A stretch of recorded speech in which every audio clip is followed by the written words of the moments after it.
All right, Shalom, Shalom. Starting off giving all praises, glory, and honor to Yahweh, Bahashem Yahweh Shai, Bahashem Rechak Wadash. Double honors to our apostles and elders who rule well within the scriptures. And Shalom, peace, love, and salutations to the hopeful elect, preaching this truth out the four corners of the globe. All right, my brother Shemariah Zaab from the GMS Cleveland branch. And Lord willing, this lesson be an edifying lesson and an exhortation unto all those who can receive it. All right, and I wanted to open up with Matthew, the 6th chapter, basically speaking on a few things about the kingdom, man, because that's what our reward is. All right, the kingdom of heaven and rulership with Yahweh Shai, being a joint heir with the Lord, that's our reward for enduring, the temptations, trials, and tribulations, great tribulations, might I add, of Jacob's trouble, man. And basically not taking the RFID microchip, which is the mark of the beast, spoken of in Revelations, the 13th chapter.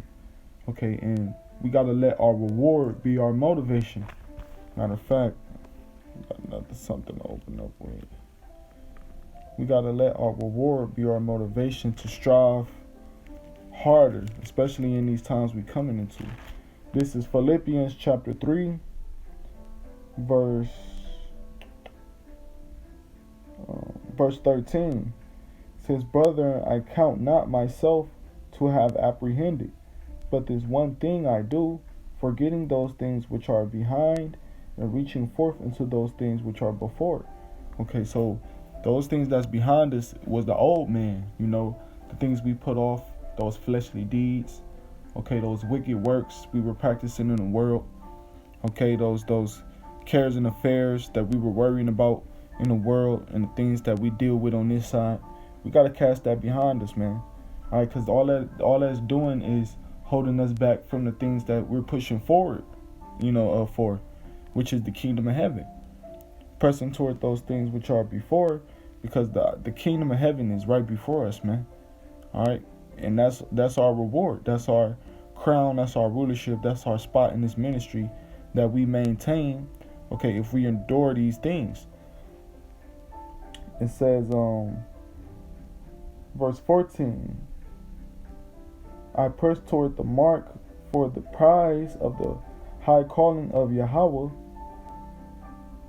in Yahweh Shai HaMashiach." Right, man, we're pressing toward the mark for the prize, man.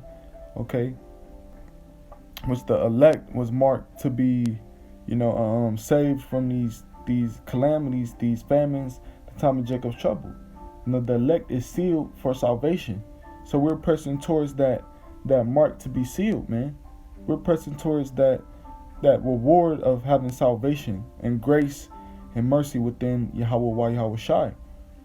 We're trying to obtain that prized possession, okay, to maintain our spot in this ministry, to keep that crown. All right, matter of fact, this is James chapter 1 verse 12.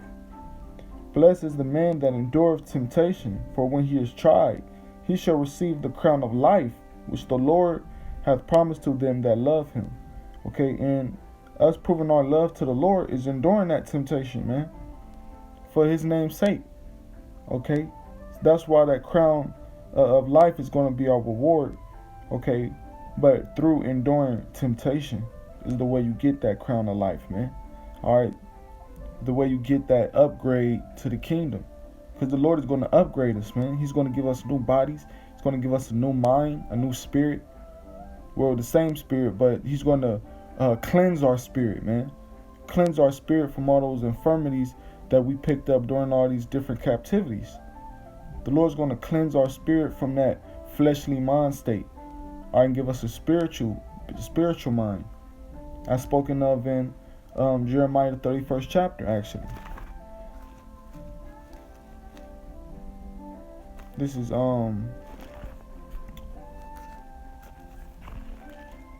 Jeremiah chapter 31, verse 31. It says, "Behold, the days come, saith the Lord, that I will make a new covenant with the house of Israel and with the house of Judah." All right, so the Lord is making a new covenant with us, man, with us Israelites, starting with the elect. All right, and with his son Yahweh Shai, because that new covenant is issued out through grace and mercy. All right, for first and foremost the elect, and then the rest of the nation of Israel to come back into the kingdom. All right, and this new covenant is going to be fulfilled once we have the kingdom. Verse 32.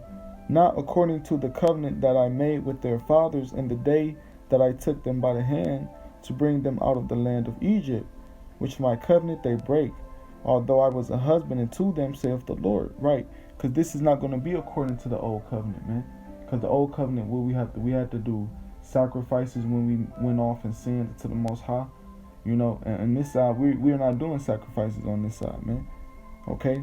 In the kingdom, we'll be doing sacrifices, but we won't be throwing up sin offerings.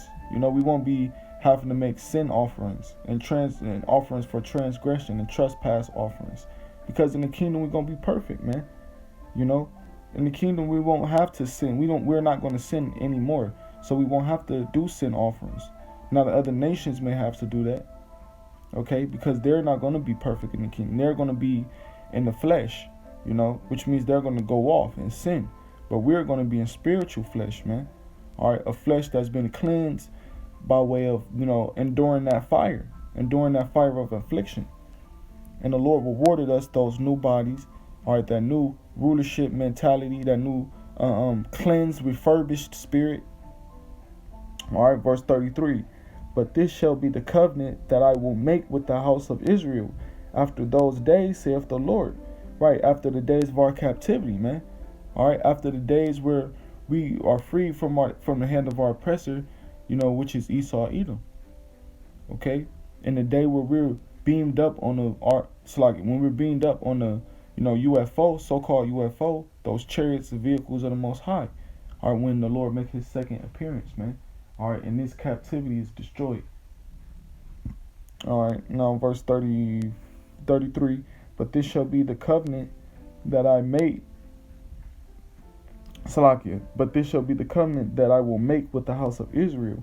After those days, saith the Lord, I will put my law in their inward parts, which our inward parts is our spirit, man, our mind. And the Lord is going to literally program us to do total righteousness. All right, and since we suffered this captivity and this hell, all right, then we know the left hand side as well, because we suffered, you know, in the flesh here on earth. So we know what the left hand side feels like, man.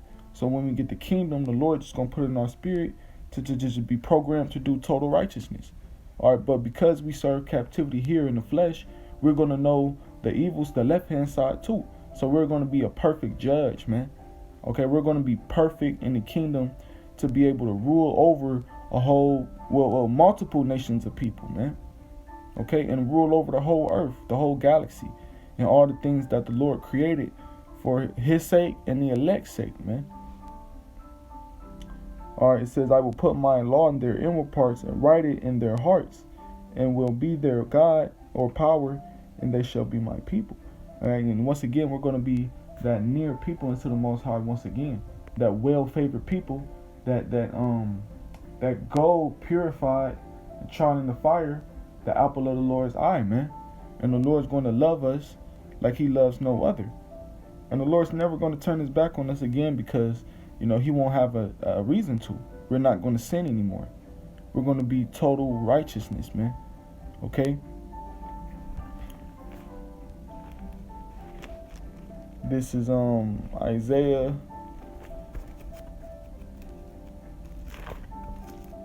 with me, Baba Kashah. Isaiah chapter 14 verse 1. For the Lord will have mercy on Jacob and will yet choose Israel and set them in their own land. So the Lord is going to have mercy on the house of Jacob, but starting with the elect. Okay, that's why we're striving to live up to the elect standards. That's why we're practicing and rehearsing the high holy days, rehearsing the righteous acts, you know, trying our best to keep the Sabbath, keep the Passover, keep the Feast of Unleavened Bread. You know, we're trying our best to follow these laws and commandments the proper way, in a solemn and sincere spirit, you know, austere spirit. Amen. We're striving to please the Most High, because we want to be those elect men. We want to be those well-favored men. Okay, we want new bodies. You know, we want to be well favored by Yahweh and his holy angels and his elect, man, and his elders, our forefathers, man.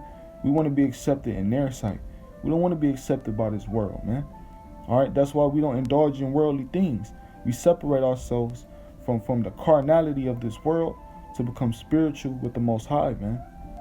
Okay, and because that's what the elect gonna do.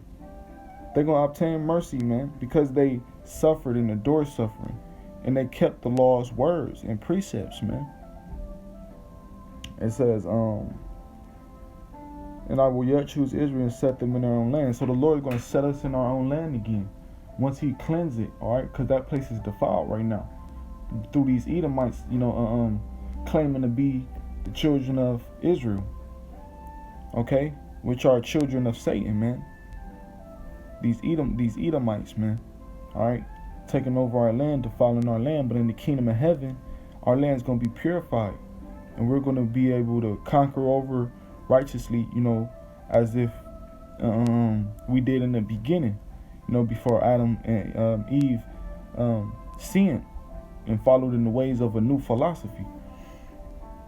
But verse 2, and the people shall take them and bring them to their place, and the house of Israel shall possess them in the land of the Lord for servants and handmaids. And they shall take them captives, whose captives they were, and they shall rule over their oppressors. And what that sound like, man? Ruling over your oppressors, all right? Taking those in captives who took you in captive. That sounds like slavery.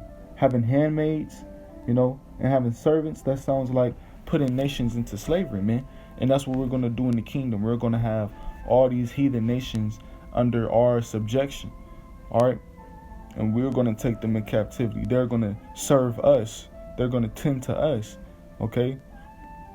And take pleasure in doing so, man, because we're treating them we're putting them in a righteous state, okay? And everything about the kingdom of heaven is going to be in order and in righteousness, man. So, with that being said, Lord willing, this was an edifying lesson through the spirit and power of Yahweh Shem Yahushai. Just for time's sake, I had to wrap it up and make it short. Lord willing, I'll make a part 2. So, once again, call Loyam La Yahweh Shem Yahushai.